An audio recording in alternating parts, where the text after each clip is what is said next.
Alors, la présentation que je vais faire ici va être une petite introduction sur BCH Africa. Et maintenant, on verra pourquoi est-ce que ce centre a été créé et qu'est-ce qu'il fait et les autres opportunités qui sont là. Donc, on verra un peu la raison d'être du centre, sa contribution à la vision 2025. Vous savez tous que le Cameroun, depuis 2009, s'est donné une vision qui projette le développement du pays dans les 20, 25 à 30 ans à venir. C'est pour ça qu'ils l'ont appelé Vision 2035, Cameroun, pays émergent. Donc c'est ce document en réalité qui définit la politique de développement du pays pour les années qui vont venir. Et c'est donc la référence à l'heure actuelle. Alors si nous commençons par BCH Africa, BCH Africa est une association créée, ça va? Oui. C'est une association créée en 2001 et qui, 10 ans après, en janvier 2011, on a été agréé par le ONG. Donc ça fait 10 ans d'expérience au niveau national et au niveau international. Je pense que vous pouvez prendre les notes peut-être pour des questions à poser, parce que la présentation, vous allez donner les adresses, on va vous envoyer ça. Hein? On va vous envoyer là. Mais vous pouvez noter là où il y a des clarifications à apporter. Donc, on a totalisé ainsi 10 ans d'expérience nationale et internationale en matière de promotion de la santé, health promotion, et en matière de communication publique. On a beaucoup travaillé avec les programmes de santé, on a appuyé les programmes comme le PALU, les programmes comme la tuberculose, les programmes comme la supplémentation en vitamine A, la vaccination. C'est autant de programmes avec lesquels nous avons travaillé pendant ces 10 ans. Et au terme des 10 années, je crois qu'avant 10 ans, je crois que c'est en 2007, que nous avons élaboré notre vision stratégique. Et cette vision stratégique a prévu qu'il nous fallait, pour contribuer vraiment à la promotion de la santé, qu'il nous fallait créer un centre de formation pour former nos gens pour le type de personnel que l'État ne forme pas jusqu'ici, à l'heure actuelle. L'État forme les médecins, les infirmiers, les laborantins, ainsi de suite. Mais beaucoup axé sur les soins. C'est ce qu'on appelle le personnel soignant. Mais nous savons tous que quelqu'un a dit prévenir vaut mieux que guérir. Mais d'autres a dit promouvoir la santé est encore mieux que prévenir. Donc il y a tout un travail à faire en amont de la dispensation des soins qui n'est pas suffisamment bien pris en charge parce qu'on n'a pas formé les gens pour promouvoir la santé, pour éduquer les populations. Donc nous avons dans cette vision stratégique prévu qu'on devrait créer un centre de formation pour pouvoir former ce type de personnel. Alors, c'est pour cela qu'en 2010 et en juin 2010, justement, nous avons introduit un dossier au ministère de l'Emploi et de la formation professionnelle pour solliciter un agrément pour ce centre. Nous avons obtenu en juin 2010 et ce centre a démarré donc en janvier 2011. En janvier 2011, que nous avons pris une première promotion de 14 pour démarrer.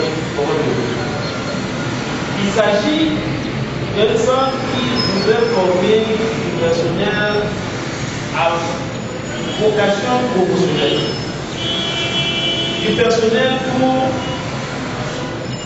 induire des changements de comportement, pour induire des changements sociaux, pour, comme on dit chez nos amis anglo-saxons, empower les individus et les groupes, capaciter les individus et les communautés pour qu'ils puissent se prendre en charge.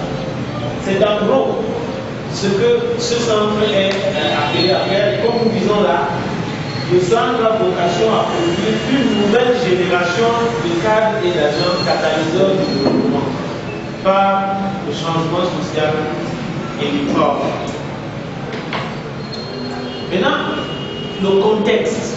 Quel est le contexte qui a présidé? Quel est le contexte que nous avons utilisé pour créer ce centre de formation? On ne l'a pas créé comme ça. On l'a créé, je l'ai dit, dans le cadre de la vision 2035.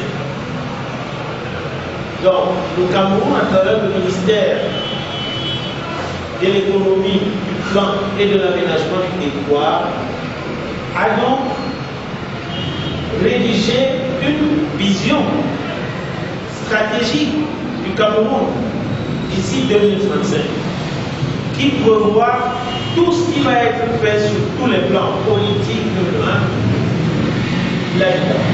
C'est un document de référence. Quand on intitule la vision 2035 Cameroun, pays émergent, donc le Cameroun doit devenir un pays émergent, démocratique et uni dans sa diversité. Vous savez, le Cameroun a une très grande diversité, qui peut être une force, mais aussi une faiblesse, un risque. Donc, voilà donc cette vision 2025 est le cadre de référence qui doit inspirer toutes les politiques sectorielles. C'est-à-dire ce que chaque ministère doit élaborer comme politique doit s'inspirer de ce document. Les stratégies nationales, les plans de développement et la coopération nationale et internationale. Donc ça veut dire même les partenaires internationaux qui vont venir pour appuyer le Cameroun, aider le Cameroun, doivent se référer à ce document, à cette vision stratégique. Ce document, je l'ai partagé par le net avec un certain nombre de ceux qui ont participé à la réunion de la délégation. Nous allons encore envoyer ce document après cette réunion à chacun, à la vision de l'urgence. Maintenant, il y a donc cette vision qui a prévu un certain nombre de choses que nous allons voir tout à l'heure et pour lesquelles le centre veut constituer une réponse. Mais il y a aussi un autre document, le document de stratégie de la croissance et de l'emploi.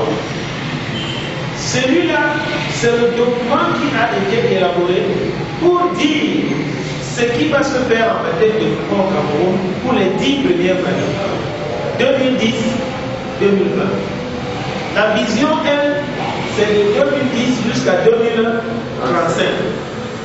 Mais ce document DSCE, lui, il précise qu'est-ce qui va se faire au cours des 10 premières années. C'est ça le document de stratégie de la croissance et de l'emploi. Nous rappelons ce document parce qu'ils ont prévu des choses très importantes que nous pouvons, en tant que société civile, exploiter sans avoir absolument besoin de courir derrière un ministère. Parce que le problème que nous avons en tant que société civile, c'est que la plupart attendent que le ministère leur donne du travail, ou alors que le ministère dise qu'est-ce qu'il faut faire. Alors que la société civile est capable de prendre des initiatives. Et je crois que l'exemple de M. Adjani Fontaine est patent. C'est-à-dire, vous voulez collaborer avec le ministère, on vous traîne, et puis lorsque vous avez travaillé collaboré avec l'international, eh bien, le ministère ne peut plus organiser une activité sans que vous soyez là. Donc, pour dire, c'est à nous de prendre l'initiative pour ce qui nous concerne. On laisse à l'État ce qui revient à l'État. Et ce que l'État laisse pour la société civile, c'est à nous de prendre l'initiative et l'État va être avec nous de toute façon. Donc on rappelle ici les objectifs généraux de la vision 2035. Ils sont 4. Le premier, c'est éradiquer la pauvreté en la ramenant à un niveau résiduel socialement tolérable, c'est-à-dire à un taux de pauvreté monétaire inférieur à 10%. Ça, c'est ce qu'il projette.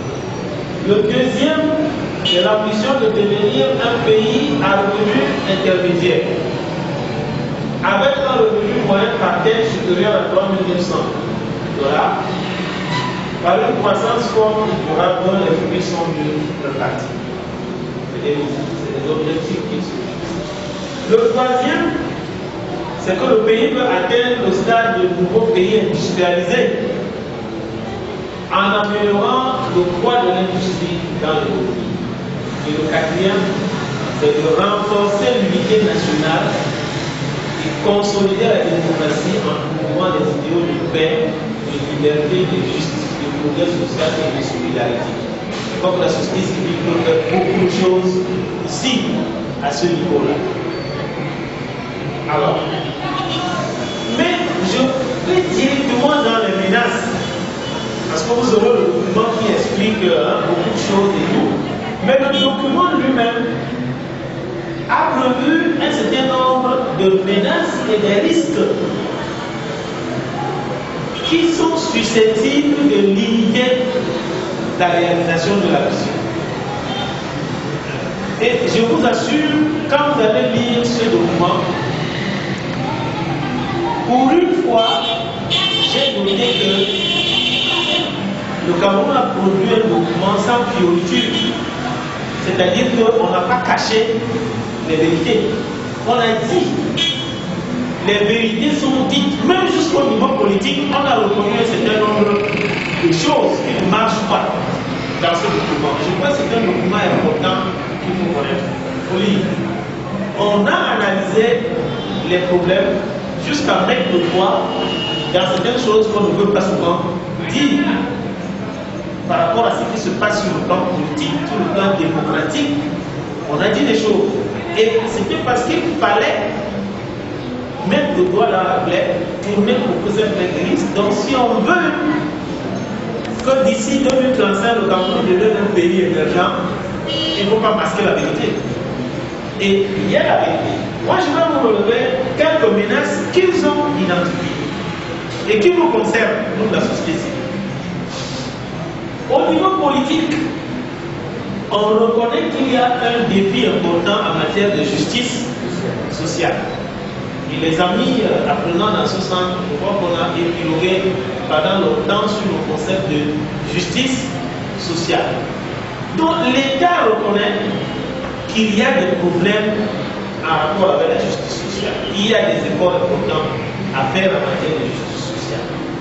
L'État reconnaît que sur le plan politique, il y a des problèmes en rapport avec la participation des populations. Participation sociale, participation communautaire au développement. C'est un risque, c'est une menace. C'est-à-dire que si rien n'est fait en matière de participation sociale et communautaire, cette vision ne pourra pas se réaliser. Ils reconnaissent qu'une des clés de réussite de toute initiative de développement, c'est la participation.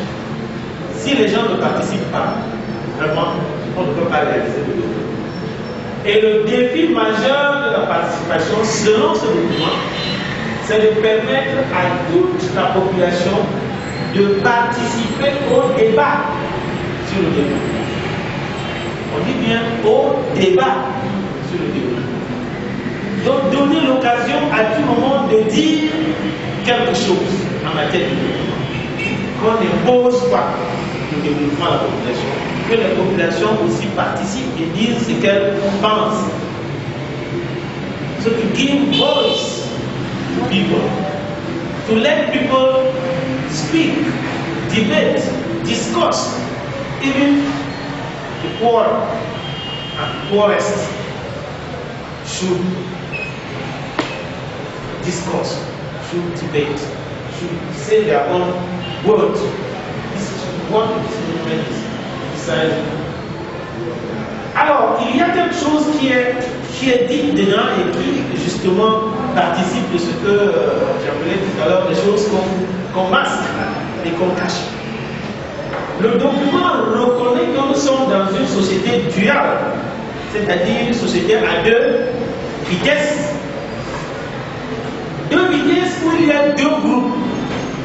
Un grand groupe et un petit groupe. Le grand groupe, c'est la majorité de la population. Ces populations qui sont faiblement scolarisées exclues des centres de décision. Ça, c'est le grand groupe. Et un petit groupe, une minorité de personnes qui détiennent le savoir et le pouvoir. Et puis, on dit knowledge is power. Le savoir, c'est le pouvoir. Donc, quand on a une majorité des gens qui n'ont pas accès à l'information en matière de développement d'une manière générale, qui n'ont pas accès à la connaissance, ce grand groupe de gens est manipulé, si vous voulez, par cette minorité qui a eu l'opportunité d'aller à l'école, d'apprendre le français et l'anglais, d'apprendre beaucoup de choses à l'intérieur comme à l'extérieur. Et c'est ceux-là qui détiennent le savoir et c'est ceux-là qui détiennent le pouvoir.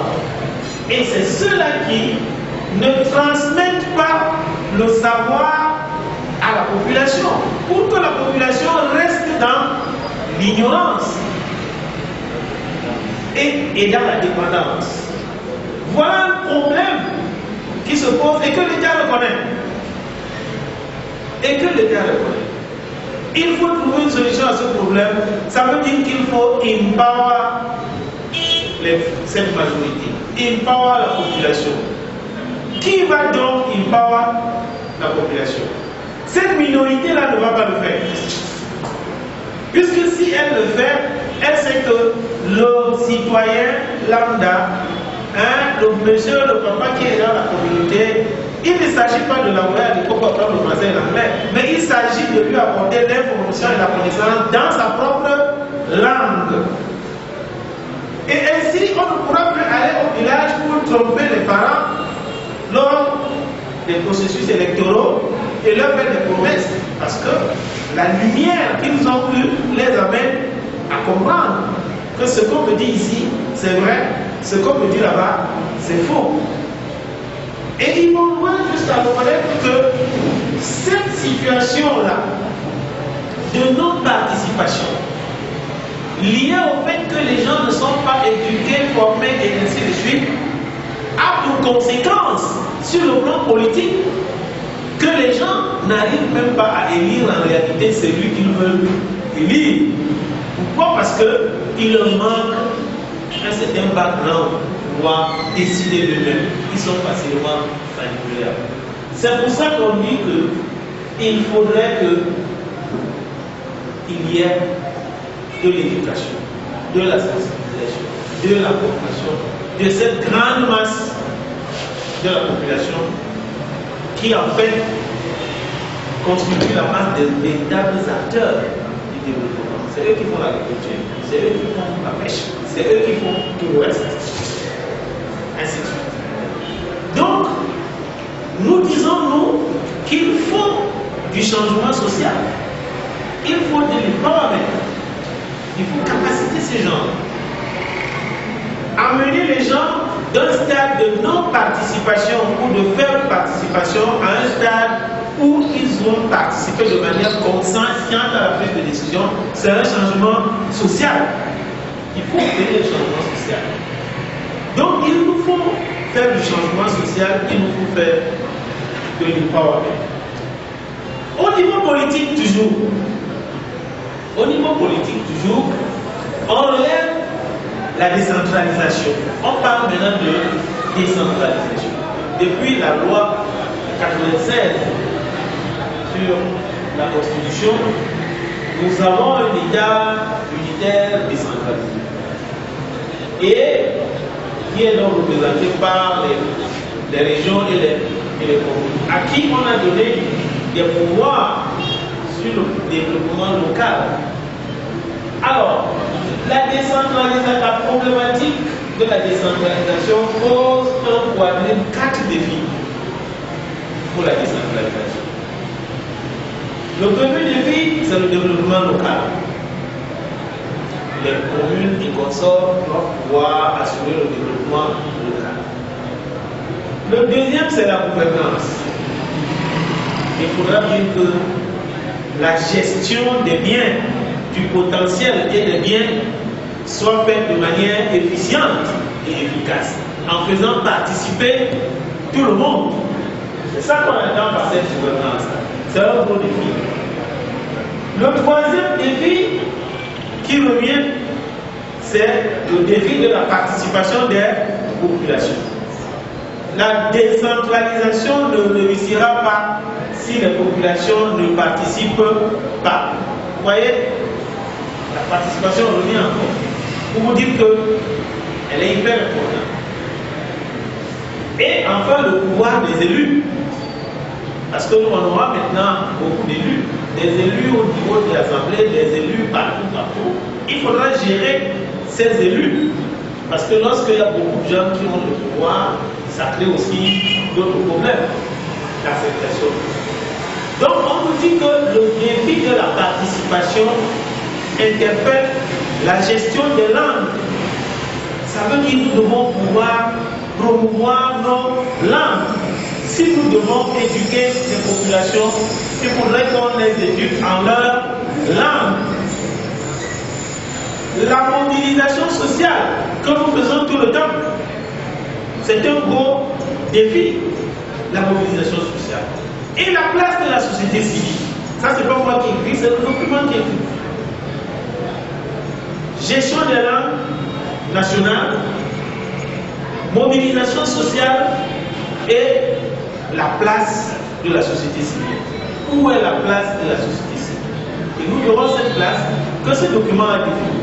La place de la société civile. Et la mobilisation sociale. Si nous faisons la mobilisation sociale, nous devons savoir comment on fait la mobilisation sociale. Ça s'apprend. Et c'est une des choses que nous enseignons dans ce sens.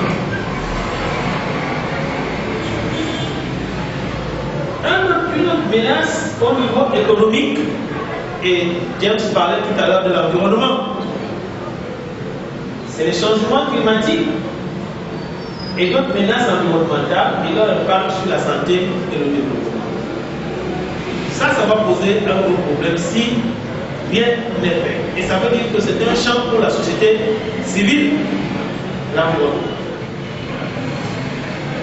Alors, après ces défis, nous constatons que la vision met l'accent sur la participation, la justice sociale, la décentralisation, où il doit encore avoir de la participation. Et maintenant, le document donne la place et les fonctions de la société civile. Et aujourd'hui, avec la vision 2025, la société civile a de nouvelles missions qui lui sont assignées par l'État.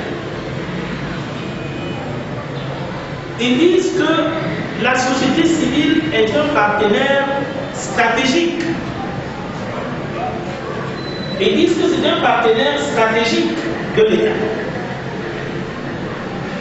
Le stratégique, comme ici, a toute son importance. Stratégique, ça veut dire que la société civile doit participer à la prise de décision. Elle n'est plus une société civile qui avale ce que l'État a dit et fait, le gouvernement a fait, a dit, la société civile exécute. La société civile doit participer à la prise des décisions. Elle doit concevoir des choses dans son champ, dans le champ qui lui est défini et proposer au gouvernement. Et bien sûr, doit pouvoir aussi exécuter et pas seulement exécuter. Alors les 4 fonctions qui sont définies, assignées à la société civile sont là. La première, c'est l'offre de services sociaux pour la lutte contre la pauvreté et la promotion sociale. Parlons bien de la promotion, notamment des groupes marginalisés. C'est la première fonction qu'on nous assigne.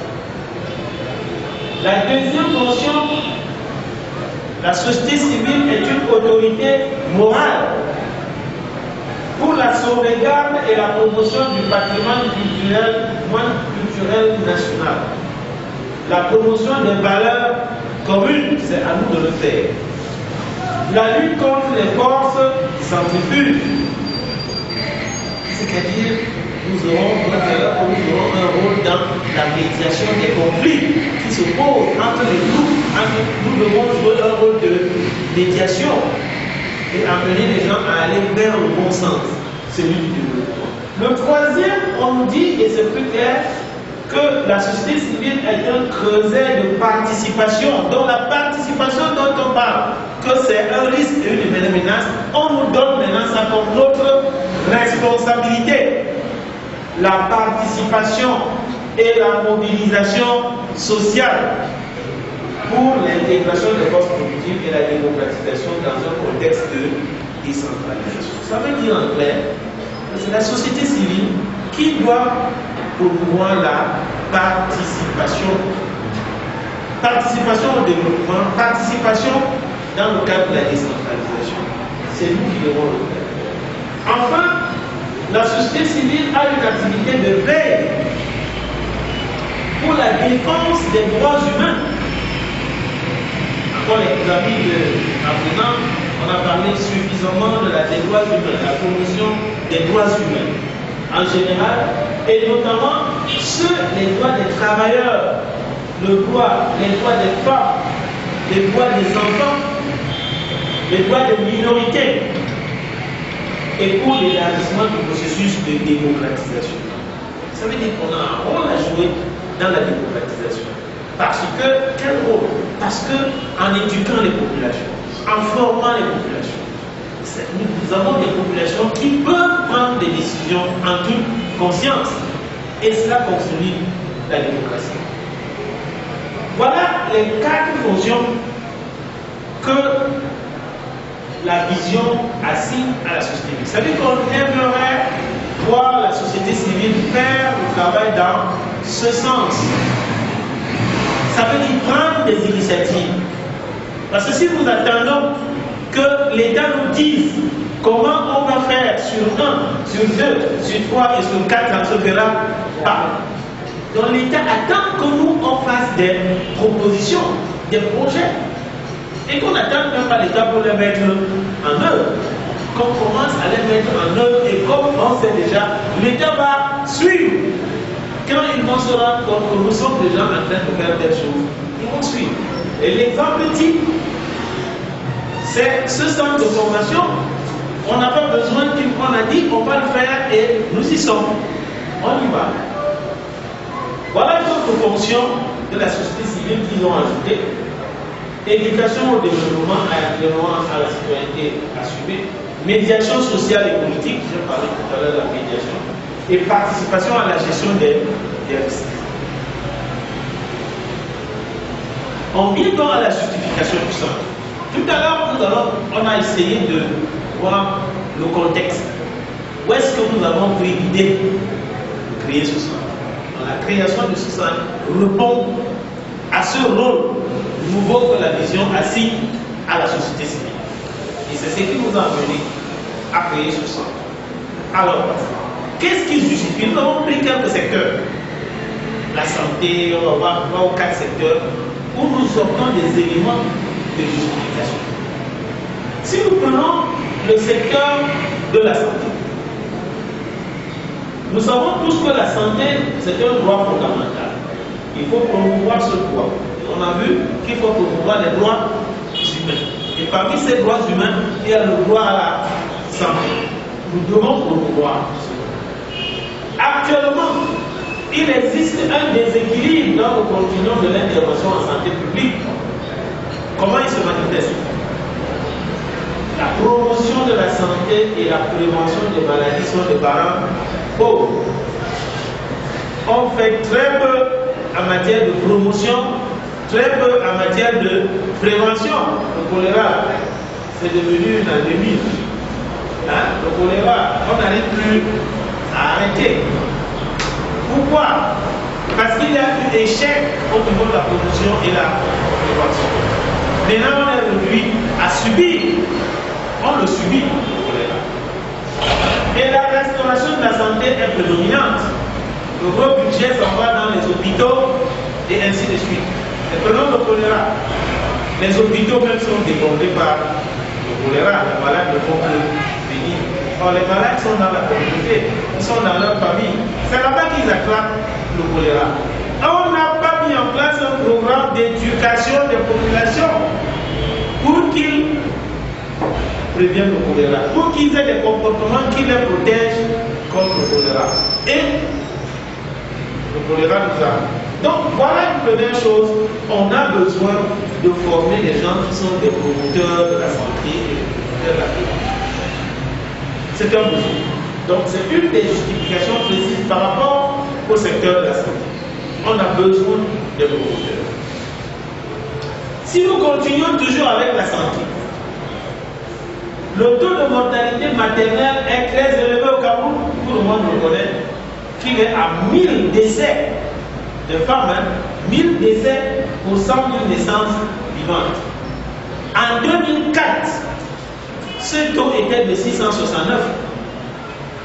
En 2004, le taux de mortalité maternelle était de 669 décès maternels pour 100 000 naissances vivantes. C'était ça le taux. En 2004, en 6 ans, en 5 ans, parce que c'est en 2000, le chiffre qu'on a maintenant c'est 2009. En 5 ans, au lieu de réduire ce taux, il est monté à 1000 décès au Cameroun. Ça veut dire qu'il y a un problème avec la santé de la mère. Mais les problèmes, les solutions qu'on trouve se limitent au niveau de l'hôpital. On pense qu'il faut former plus de sages-femmes. Plus de sages-femmes pour accomplir les accouchements. Mais mettez 1000 sages-femmes à la maternité. Elles seront à la maison avec les mamans. Non. Les femmes avec les jeunes filles qui ne savent pas comment elles devront se comporter par rapport à la procréation future. Il y a un travail à faire en amont. On ne réduira pas la mortalité maternelle si on continue à équiper seulement les hôpitaux, à former les sages-femmes et tout. Ce sont des femmes qui vont venir avec leur risque d'hémorragie et la sage-femme constate tout simplement qu'elle ne peut rien. Donc il y a un travail à faire. Il nous faut du personnel de promotion de la santé de la mère. C'est la même chose pour l'enfant. Le taux de mortalité infantile n'est pas satisfaisant. Donc la santé de la mère et de l'enfant est une préoccupation qui peut trouver une grande part de sa solution dans la promotion. Mais le ministère de la Santé, qui fonctionne comme le ministère de la Médecine, parce qu'on a confondu la santé et la médecine. Donc le ministère de la Santé fonctionne beaucoup plus avec les formations sanitaires. Il nous revient, nous la société civile, de nous occuper de la promotion, de la santé des familles, de la santé des communautés, l'éducation à apporter aux populations. C'est un rôle. Et c'est ça, le centre veut bien apporter une solution en formant du personnel de promotion de la santé de la mère et de l'enfant. On ne leur apprendra jamais comment injecter, jamais comment mesurer la hauteur utérine. Non, c'est le travail des sages-femmes. Mais on va leur apprendre ce qu'une jeune fille doit savoir par rapport à sa future procréation. Ce qu'une femme doit savoir quand elle va être enceinte, voici comment ça va se passer. Ce qu'une femme enceinte déjà doit savoir pour se préparer à l'accouchement. Et que beaucoup de femmes aillent en consultation prénatale parce que les sages-femmes attendent les femmes dans leur clinique alors qu'elles sont au cas. Quand 10 femmes aillent en consultation prénatale, 20 ou 30 sont restées au quartier. Qui va les faire venir? C'est des promoteurs de la santé. ce sont les individus et les ONG qui font dans la promotion de la santé qui vont jouer ce rôle-là. On ne parle pas du sida, du paludisme et de la tuberculose. On sait qu'on a encore des problèmes pour reverser la cadence. Les maladies non transmissibles telles que le diabète, l'hypertension artérielle, les maladies cardiovasculaires sont en émergence. C'est grave. En Afrique, c'est grave au Cameroun. De plus en plus, il y a des diabétiques. De plus en plus, il y a des hypertendus avec des AVC. De plus en plus, il y a des cancers. De plus en plus. Ce sont des maladies qui sont difficiles à soigner. Donc la solution se trouve dans la promotion et la prévention. Et nous n'avons pas de programme de prévention et de promotion. Et nous n'avons pas de cadre et d'argent formés pour promouvoir la santé dans ce domaine et limiter les risques d'hypertension et les risques de diabète. Il faut donc une action en amont. Ici encore, il faut former des promoteurs de la santé. Ça, c'est une autre justification en ce qui concerne le secteur de la santé. Les raisons, et c'est des raisons que nous avons déjà discutées avec le ministère de la Santé. Ils sont tout à fait d'accord que vraiment ils ne peuvent pas tout faire. Ils soutiennent le centre parce que c'est un besoin. Alors, plus de 90% du personnel du secteur de la santé est constitué de prestataires de soins de restauration. Et ce personnel n'est pas formé pour promouvoir. D'ailleurs, même c'est quelque chose qui est paradoxal, c'est même contradictoire. Parce que celui qui restaure ne peut pas promouvoir. Hein? Vous savez que chez nous, le meilleur médecin, c'est celui qui a le long fil de malade, qui l'attend dehors. C'est ça le meilleur, hein? C'est ça l'imagerie populaire. Bon, c'est le mauvais médecin. C'est pas qu'il est mauvais lui-même, mais c'est le système qui est mauvais. Parce que ce n'est pas lui qui dit que les gens doivent venir nombreux. Vous voyez un pédiatre, c'est l'exemple que je prends partout, je fais des conférences sur ça. Un pédiatre qui a devant sa porte 25 mères, parmi les 25 mères, il y a 12 qui ont des enfants qui font la diarrhée. Alors qu'en éduquant ces mamans sur la solution de l'hydratation orale, la solution sucrée-salée, ces mamans devraient savoir comment arrêter, limiter ou éviter que les enfants se déshydratent avant d'aller tranquillement consulter un personnel de santé. Mais on trouve des enfants dehors, le pédiatre est occupé, les enfants meurent la demande de déshydratation pour l'ignorance, par ignorance. Et comme ça fait des clients, le pédiatre ne va jamais dire que vous n'avez pas besoin de venir ici, donc faites ceci à la maison. C'est la même chose au cardiologue, c'est la même chose pour le monde. On a rendu tout ce qui attendent l'attention et qui est élevé sont devenus des esclaves. C'est-à-dire qu'ils sont devenus les malades chroniques du cardiologue. C'est-à-dire reviennent tous les mois. Reviens tous les mois, tu payes 8 000 à chaque consultation. Reviens tous les mois, tu payes 8 000. Même quand ça s'améliore, on te dit que non, il faut toujours suivre, venez toujours. C'est pas pour dire que le suivi n'est pas bon, mais il y a quelque chose. On n'investit pas dans l'éducation des populations pour qu'elles sachent elles-mêmes qu'est-ce que je dois manger. Qu'est-ce que je dois manger pour garder le chiffre de ma tension à un certain niveau? Qu'est-ce que je dois faire? Qu'est-ce que je dois? C'est pas fait. Et c'est un gros problème. Donc, on dit que les objectifs du millénaire pour le développement ont besoin de la participation sociale et communautaire. Il faut écouter. Alors, laissons la santé. Il y a déjà tellement de justificatifs pour la santé. Prenons le secteur de l'emploi et du développement. On dit que l'emploi est un déterminant de la santé. L'emploi.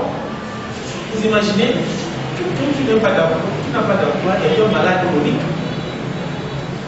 C'est vrai ou c'est faux? Ouais. Un adulte qui n'a pas d'emploi est malade. Très gênant. Il est malade. Il n'a pas d'emploi. Il va nourrir les enfants comment? Il va habiller les enfants comment? Parce que c'est lui-même qui manque à manger. C'est malade. Il a une maladie qui est psychologique. Il sort le matin, il va tourner pour voir s'il peut avoir 5 francs de manière précaire. Il est malade, il a même peur de rentrer à la maison. Parce qu'on va lui demander qu'on mange ou pas. Vous voyez? Et c'est pour ça que l'OMS reconnaît le manque d'emploi comme un déterminant de la santé. Il est donc nécessaire de promouvoir l'emploi et l'auto-emploi des jeunes dans le secteur de la santé. Le secteur de la santé est resté pendant longtemps un secteur fermé. Fermé parce qu'on pensait que pour travailler dans la santé, il faut être médecin, infirmier, élaborateur et tout. Quand vous n'êtes pas ça, vous ne pouvez pas travailler dans la santé. C'est faux. C'est justement parce qu'on est resté dans la médecine. Mais la santé, comme on a dit, c'est d'abord la promotion. La promotion, c'est l'affaire de tout le monde. Tout le monde doit promouvoir la santé. Tout le monde doit prévenir la maladie. Nous pensons donc qu'il nous faut former des jeunes et des femmes en promotion de la santé. Ils ne vont jamais se bousculer avec le médecin, parce que les médecins ne font pas la promotion de la santé. Ils auront leur champ libre dans les communautés, dans les écoles, dans les familles, dans les milieux de travail. Il faut former. C'est pour cela que nous proposons et nous avons dit au ministère de l'Emploi d'intégrer le secteur de la santé sur l'aspect promotionnel de la santé, d'intégrer ça comme un sous-secteur d'emploi. Et qu'on forme les gens qui vont travailler dans le cadre de la promotion de la santé. Il faut donc former des agents et des cadres en promotion de la santé et en communication pour le développement.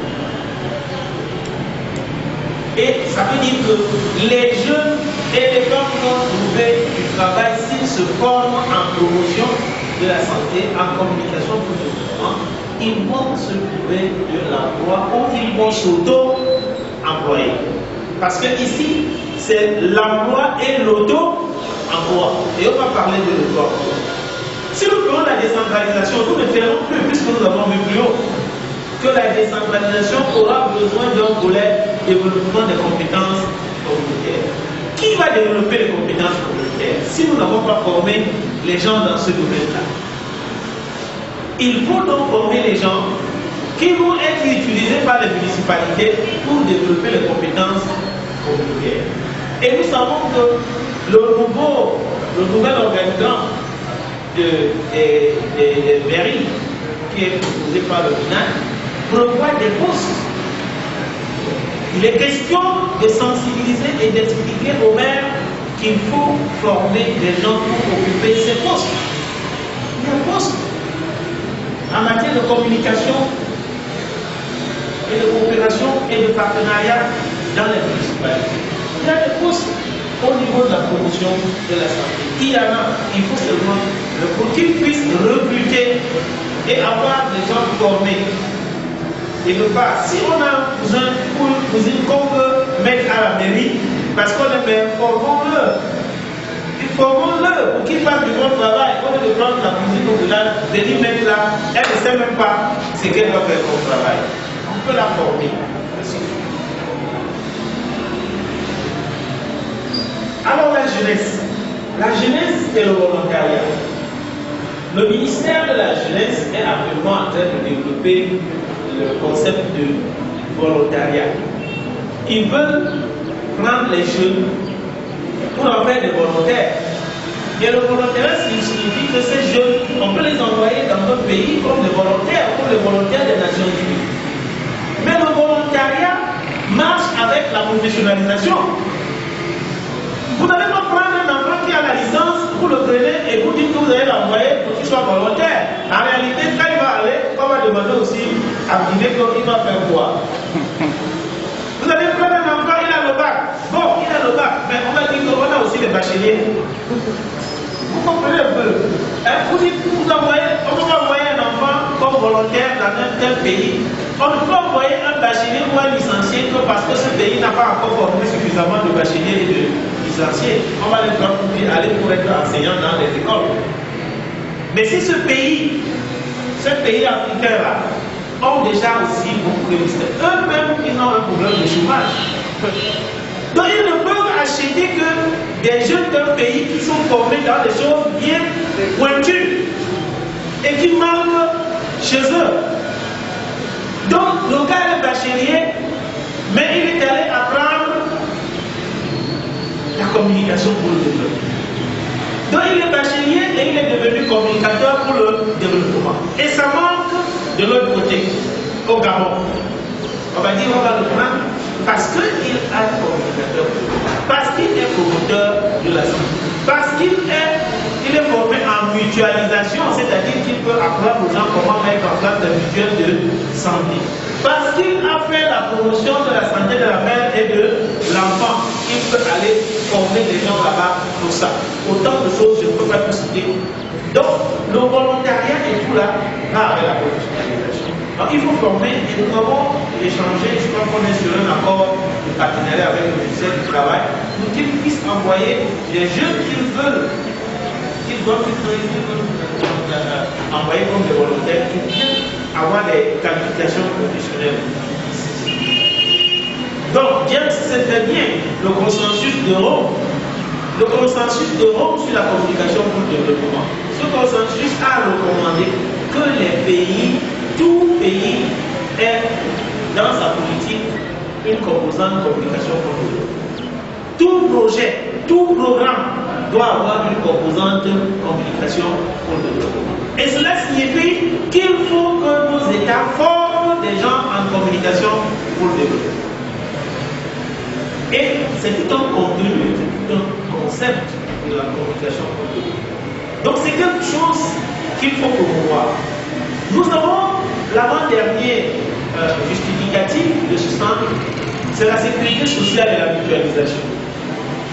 Aujourd'hui, la politique du gouvernement se propose de favoriser la création des mutuelles de santé, que chaque district de santé ait au moins une mutuelle de santé. Ça, c'est une option gouvernementale.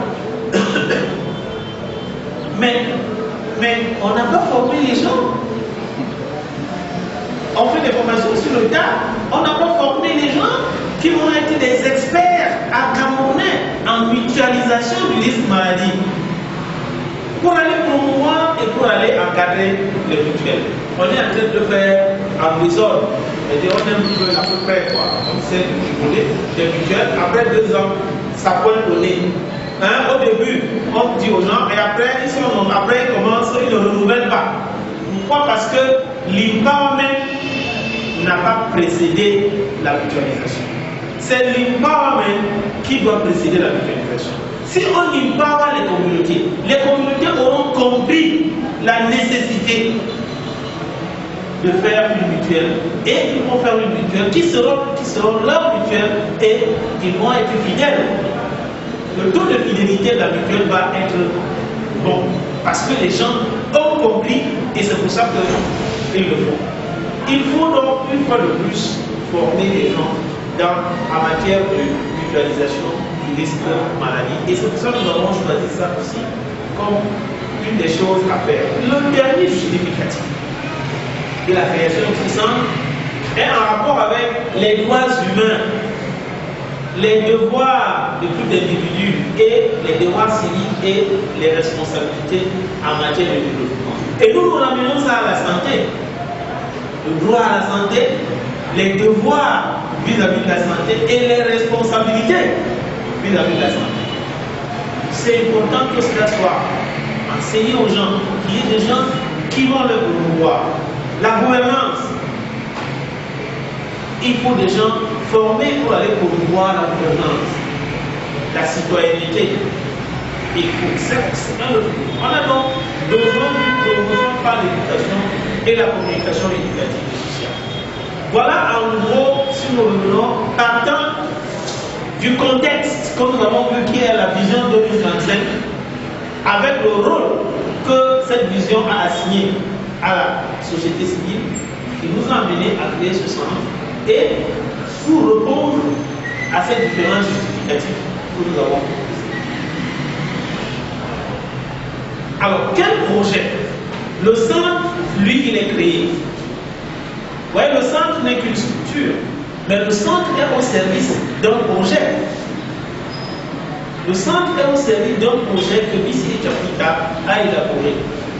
Le projet, c'est le projet de renforcement des capacités professionnelles des jeunes, des femmes et des organisations de la société civile aux stratégies de changement social et de l'empowerment des communautés pour le développement. Et ceci en appui à la vision 2025. C'est ça le projet.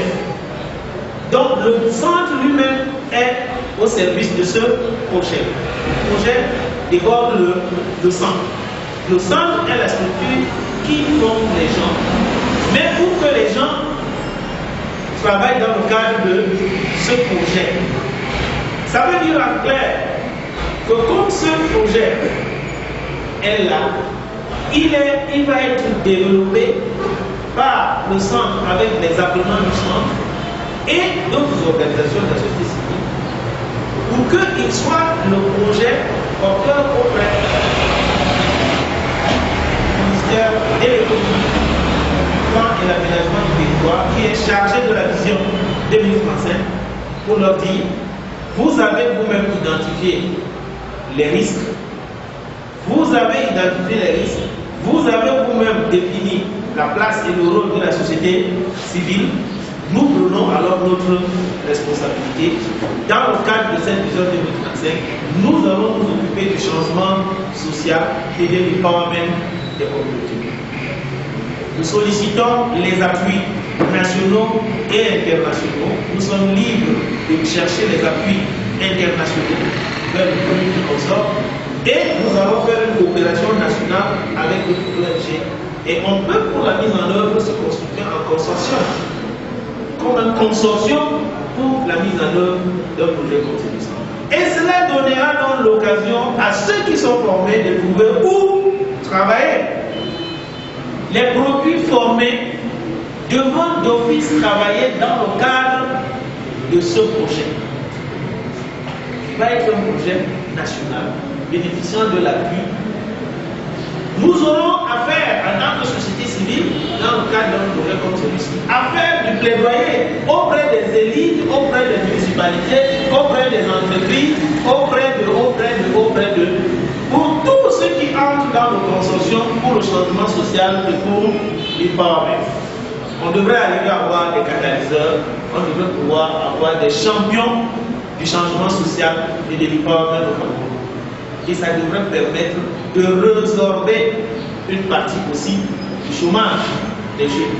Mais des jeunes formés, c'est pas des jeunes bien formés, formés au changement social, formés à l'empowerment, qui seront à l'aise de fonctionner dans un projet comme celui-là. Alors là, je termine donc en disant ce qui a écrit ici, que BCA Africa's Professional Training Center forme une nouvelle génération de cadres et d'agents, promoteurs, catalyseurs du changement social et de l'empowerment des communautés. Ça, c'est notre objectif majeur, ultime. La vision a dit 2035, nous aurons besoin d'une génération nouvelle. Ça, c'est sûr. Ça veut dire quoi? Ça veut dire que nous, qui sommes de la 7e génération, nous devons nous muer pour nous adapter à la nouvelle donne. Ça veut dire que les jeunes d'aujourd'hui, nous devons les aider à entrer dans la nouvelle génération. Donc c'est d'une génération nouvelle qu'il s'agit. Parce que les choses ne seront plus comme avant. Les choses ne seront plus comme avant.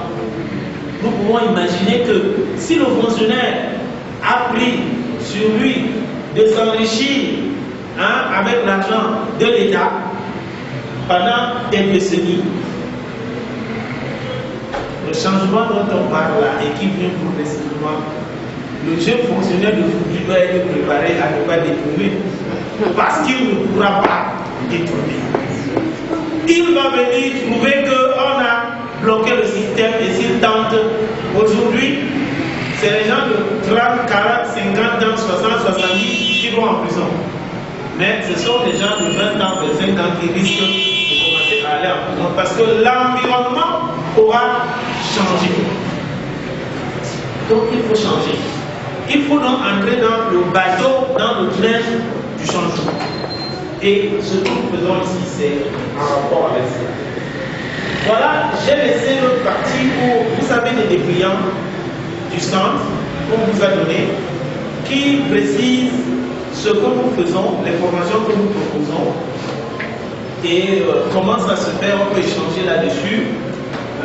Nous avons des tarifs qui sont proposés. Je voulais aussi dire que nous avons un penchant pour la société civile, nous avons un penchant pour les communautés qui sont représentées par les structures de dialogue et les leaders communautaires. Nous avons un petit penchant pour les municipalités. Et pour dire que nous pouvons négocier des tarifs préférentiels pour ces groupes-là. Les ONG, lorsqu'elles veulent former ici, on peut proposer des tarifs préférentiels. Lorsque c'est les ONG qui envoient des gens en formation. C'est la même chose pour les municipalités. Nous sommes en train de négocier des conventions avec, je crois, Douala 4e et Douala 5e. Voilà, le partenariat. Si nous sommes dans un partenariat, évidemment, les coûts de formation vont être revus. À la base, c'est la même chose avec les structures du dialogue, c'est la même chose avec les leaders communautaires. On peut échanger là-dessus. Parce que nous voulons promouvoir un secteur. Si on veut promouvoir, il faut offrir aussi des facilités pour que ce secteur soit besoin.